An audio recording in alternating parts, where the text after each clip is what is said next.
Pessoal, bom dia. Então a gente vai começar essa nova etapa aí do curso, né? Agora nessa etapa à distância. E o que eu vou fazer aqui nessas aulas que eu vou gravar e postar aí para vocês, basicamente é fazer alguns exercícios que eu julgo que sejam mais importantes aí para vocês conseguirem fazer as atividades aí da disciplina, né? Lembrando que, como serão aulas de exercícios, eu sugiro que vocês, antes de assistir essas aulas, vocês assistam os vídeos que estão sendo postados lá no campus virtual, certo?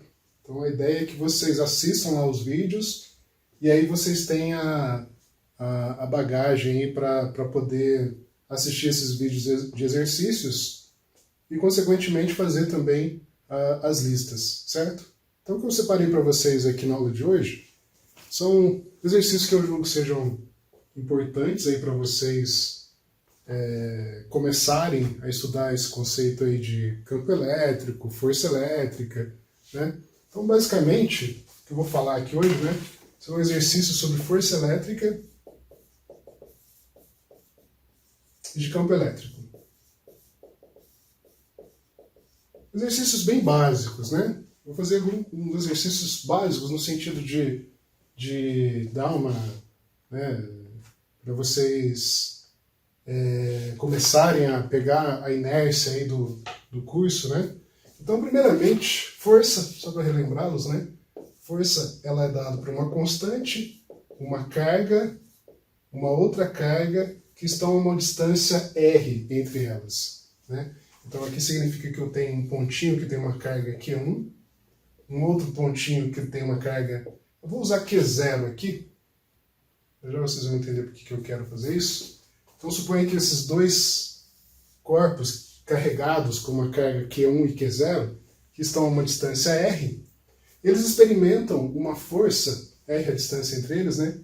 Eles experimentam uma força dada por essa expressão.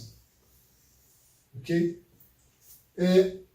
Essa é a força coulombiana, né? No sentido de que ela só existe quando existem pelo menos duas cargas envolvidas. Quando eu tenho uma única carga, eu não tenho uma força coulombiana. A força é zero, né? Então, mas na verdade, quando eu tenho uma carga, uma única carga, apesar da força ser zero, ainda assim essa carga, ela exerce uma influência no espaço, né? E aí que vem a ideia do campo elétrico. Você introduzir um conceito em que ele não seja zero na ausência de uma dessas duas cargas, né? Então, por exemplo, se eu introduzo um campo elétrico que é totalmente vinculado a uma das cargas, por exemplo, Q1, eu posso dizer que a carga, ou o campo elétrico E, vai ser igual a Q1 sobre R quadrado. Note que agora eu não tenho a constante Q0, ou a carga Q0, né? Eu não tenho a constante Q0. E tenho propriedades apenas da carga Q1. Apenas da carga Q1. Apesar da força ser zero na ausência do Q0, o campo elétrico não é zero. Na ausência de Q0, o Q0 é zero, essa força vai para zero, mas o campo elétrico não é zero, porque o campo elétrico não depende do Q0. O campo elétrico depende apenas de uma única carga, depende daquela carga que eu estou analisando, né? E a forma que eu consigo conectar essas duas coisas é dizendo que o campo elétrico é igual a força dividido por Q0, né? Então aqui eu conecto essas duas grandezas aí, força e campo elétrico. Muito bem. Quando eu tenho apenas uma carga, suponha uma carga positiva, né? Isso significa Q1 igual a mais E, onde E seria uma carga fundamental, né? Essa carga positiva, ela gera campos elétricos que estão dispostos radialmente a essa carga, né? Se eu olho essa imagem, se eu olho essa imagem aqui, essa equação, esse E, o vetor E, Desculpa, aqui faltou faltou dizer a posição, o vetor posição, né? Dado que eu tenho um vetor aqui, eu preciso ter um vetor desse outro lado. Aqui também eu preciso ter um vetor, onde esse R chapéu é um versor, quer dizer, um vetor unitário, que tá ligando essas duas cargas, né? Então eu preciso ter um vetor desse lado e um vetor do outro lado aqui. Agora sim, essas equações estão corretas. E o que eu estava dizendo é que se eu tenho esse vetor E desse lado, se ele é positivo, significa que esse lado também é positivo, né? E se a carga é positiva, então necessariamente esse campo é positivo. Sendo positivo, significa que os campos elétricos que saem de cargas positivas, eles vão sair nessa direção, num sentido divergente em relação à carga positiva. Mas, se eu analiso uma carga negativa, esse Q1 passa a ser negativo, então o campo elétrico passa a ser negativo. Então significa que se eu tenho linhas de campo elétrico que estão dispostos radialmente a essa carga, agora Q1 menos E, né? Então o campo elétrico agora vai ser sempre apontado para dentro dessa carga elétrica negativa. Então esse aqui é o campo elétrico, esse aqui é o campo elétrico. No caso de cargas positivas, o campo elétrico sai radialmente da carga. No caso de cargas negativas, o campo elétrico entra radialmente para as cargas, né? O que acontece se eu coloco essas duas cargas juntas? Né? Eu tenho uma carga que sai cargas elétricas, sai campos elétricos, e uma carga que entra campo elétrico. Se eu coloco essas duas cargas juntas, interagindo, o que eu tenho é uma imagem mais ou menos desse tipo, né?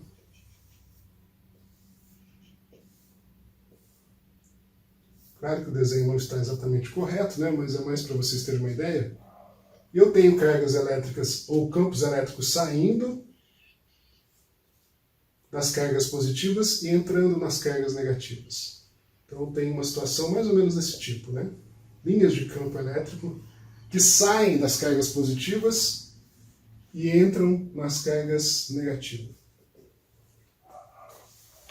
Muito bem.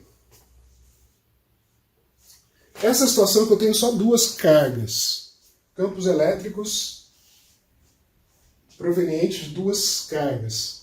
Mas o que acontece se eu coloco mais de uma carga, né? Se eu coloco um conjunto de cargas? Então eu vou apagar aqui.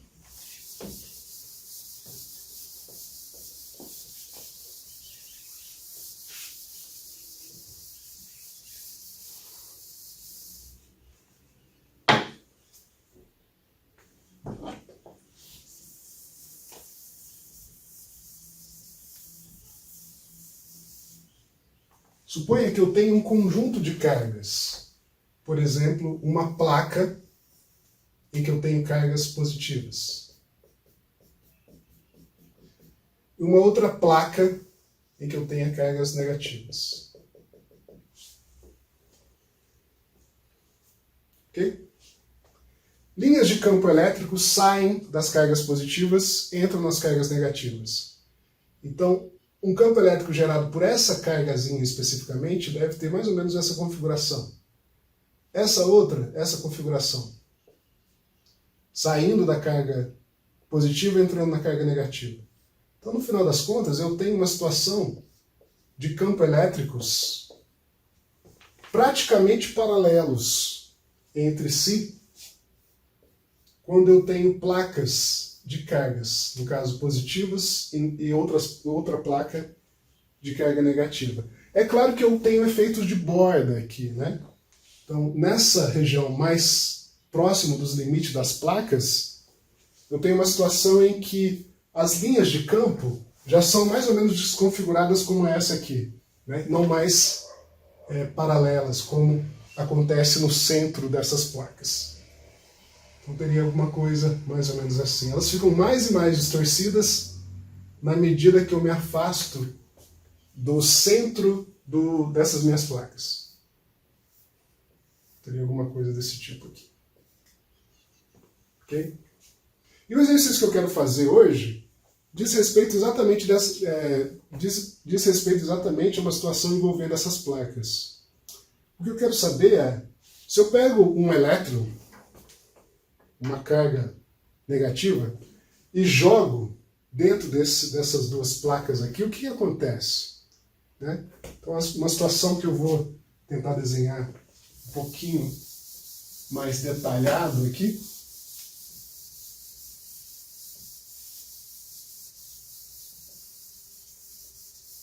Então, basicamente, o que eu tenho seriam duas placas, uma de cargas positivas, outra de carga negativa, exatamente como a de cima aí, né? O que significa que eu tenho campos elétricos aqui. E o que eu faço é jogar um elétron. Suponho que o elétron esteja aqui. Carga menos E. Ok? Ele vai ser incidido aqui nessas placas com uma certa velocidade V, na direção horizontal. Ok? Se não tivesse as placas, e consequentemente não tivesse as cargas, e consequentemente não tivesse campos elétricos agindo aqui nessa parte interna, esse elétron iria fazer um movimento exatamente horizontal. Ele ia percorrer essa linha tracejada. Ok? E suponha que eu tenho uma placa aqui, né? Suponha um anteparo. Então, se eu não tivesse cargas aqui nem aqui, eu não teria campo elétrico e esse elétron iria bater nesse ponto. Suponha que seja uma placa fotossensível, e aí com isso eu poderia ver aonde exatamente o elétron bateu. Né? Então, se não tivesse campos elétricos, o elétron ia bater aqui. Mas tem campos elétricos. Okay? Eu tenho cargas positivas, cargas negativas. O que vai acontecer nesse caso é que cargas negativas, como é o caso do elétron, são atraídas para as cargas positivas. Então, nesse caso, eu imagino que com esse movimento, o elétron vai sofrer uma deflexão para cima. Né? Então, eu imagino que a trajetória desse elétron vai ser alguma coisa dada por essa linha vermelha. Okay? Essa linha vermelha é um esboço, né? Obviamente não seria exatamente isso que está acontecendo, mas é um esboço de mais ou menos o que pode estar acontecendo na trajetória desse elétron. Então, ele iria bater nesse ponto. Note que eu tenho um deslocamento, obviamente, né? A ideia aqui desse exercício é qual o tamanho desse deslocamento? Vamos chamar esse cara aqui de Y de colisão. Né? No caso de ausência de campo elétrico, o Y de colisão seria 0. Mas tem campo elétrico, então esse YC aqui não é 0. Eu preciso calcular isso aí. Né? Como é que eu vou calcular isso aí?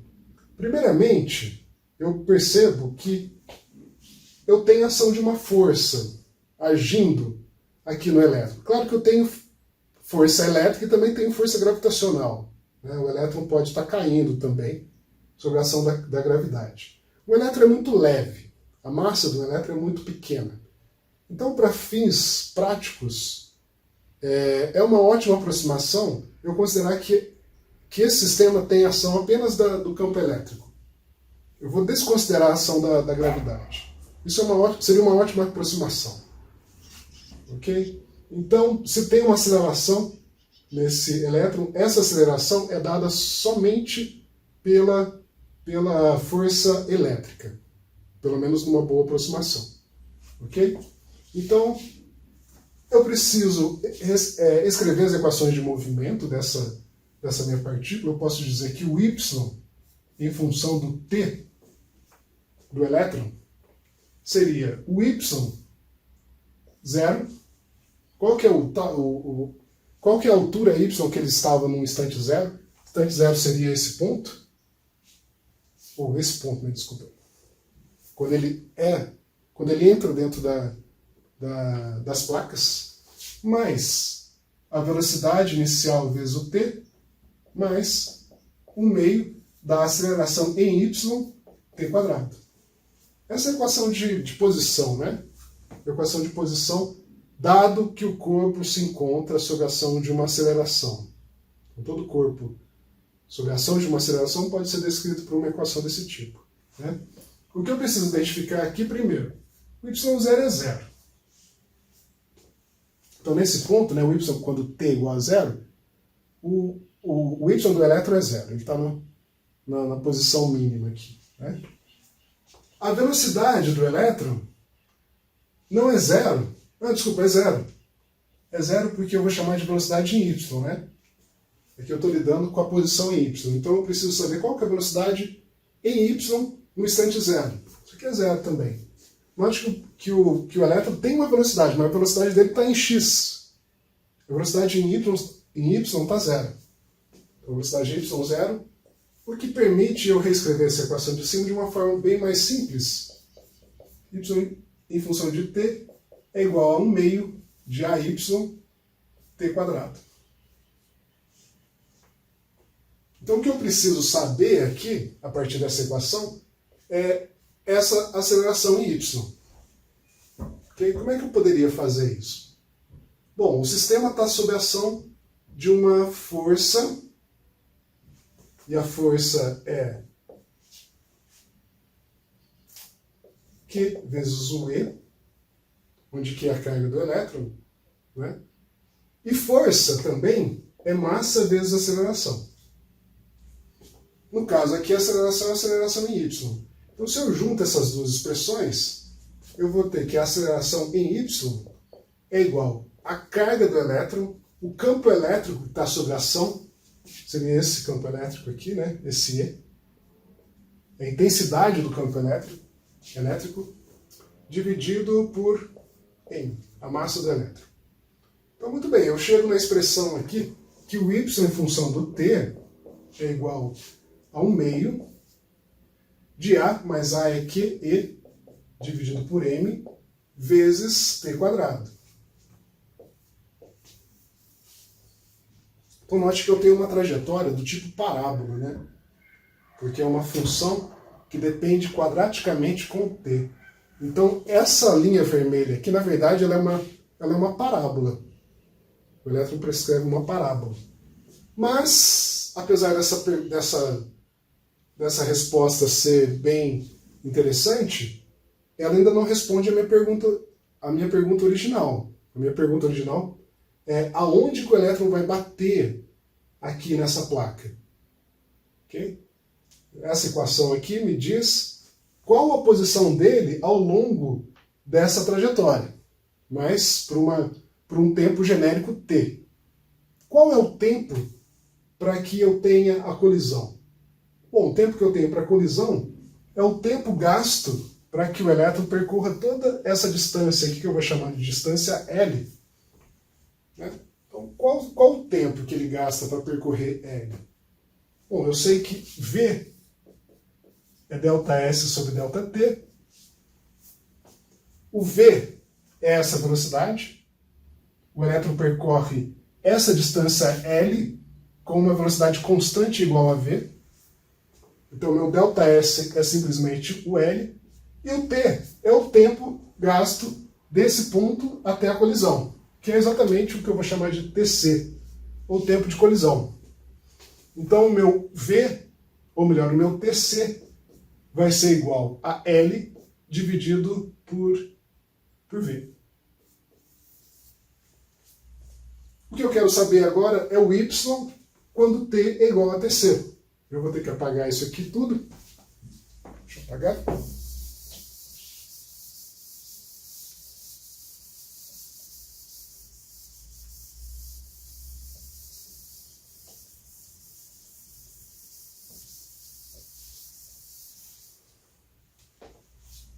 Então, o que eu tenho é, eu preciso calcular o y quando t é igual a tc, esse cara aqui é exatamente esse yc que eu estou procurando.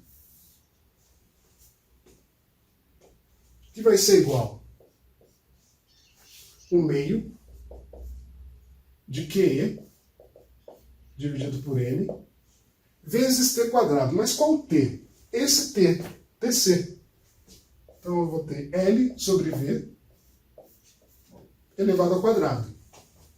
Então, no final das contas, eu tenho YC, que é igual a 1 meio de QE sobre N, L quadrado dividido por V.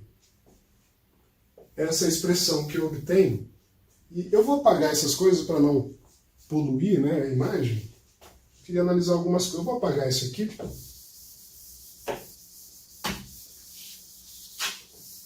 Vou apagar isso aqui também.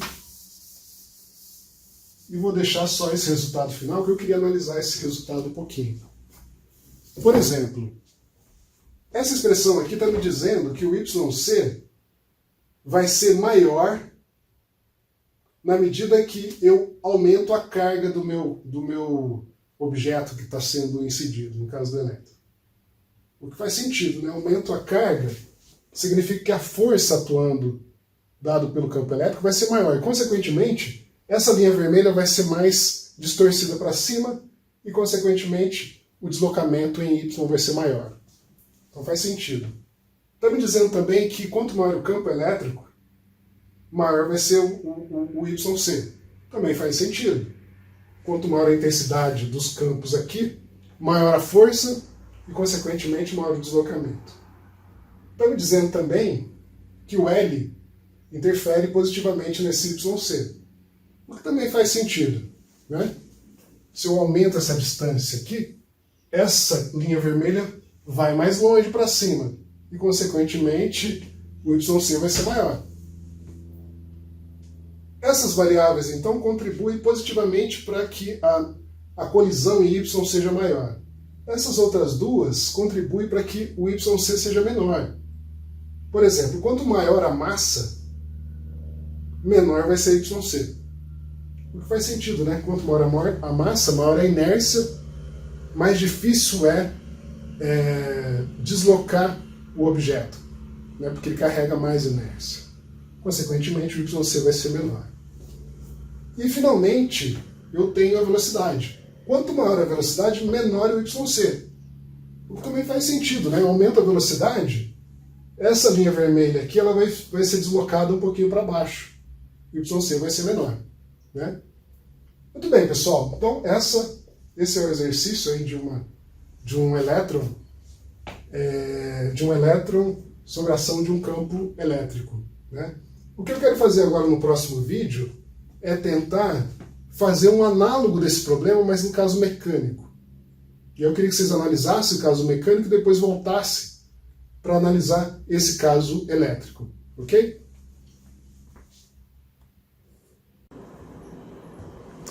Pessoal, muito bem. Então eu gostaria de fazer agora um problema análogo que a gente acabou de fazer, mas agora num contexto de mecânica. Vocês vão perceber que as equações são exatamente as mesmas. Eu estou analisando um problema diferente. Eu acabei de analisar um problema de eletricidade, basicamente, campo elétrico, e agora eu vou analisar um problema de queda livre, certo? Queda sob a ação de campo gravitacional, né? Basicamente, eu tenho um penhasco aqui, né? Eu tenho um objeto que tem uma massa M, e ele tem uma massa ou uma velocidade V. Okay? Suponha que a altura desse penhasco seja uma altura de YC. Note que eu estou usando o YC propositalmente, porque o YC vai ser o análogo ao meu YC daquele exercício anterior, né? Então, quando eu faço esse experimento, né, quando eu coloco esse objeto aqui para se mover com velocidade V, em cima desse penhasco, esse objeto vai fazer uma trajetória mais ou menos desse tipo, né? E vai bater aqui nesse ponto. Vamos supor aqui que eu tenho um ponto em que está uma distância L. Mais uma vez eu estou usando L aqui propositalmente, porque eu sei que esse L vai ser o análogo, pelo menos em termos das equações, ao L daquele exercício anterior, né? E aí a pergunta que surge é, dado que eu sei a velocidade, dado que eu sei o alcance L dessa minha trajetória, qual seria o valor do YC? Certo? Essa é a pergunta. Qual que é o valor do YC? Então, como é que eu faço para resolver esse problema, né? Primeiro, vou reescrever as equações de movimento, né? Y de t é igual a y0, mais a velocidade em yt, mais 1 meio de at quadrado. Aqui eu sei que y0 vai ser igual a zero, por definição, né?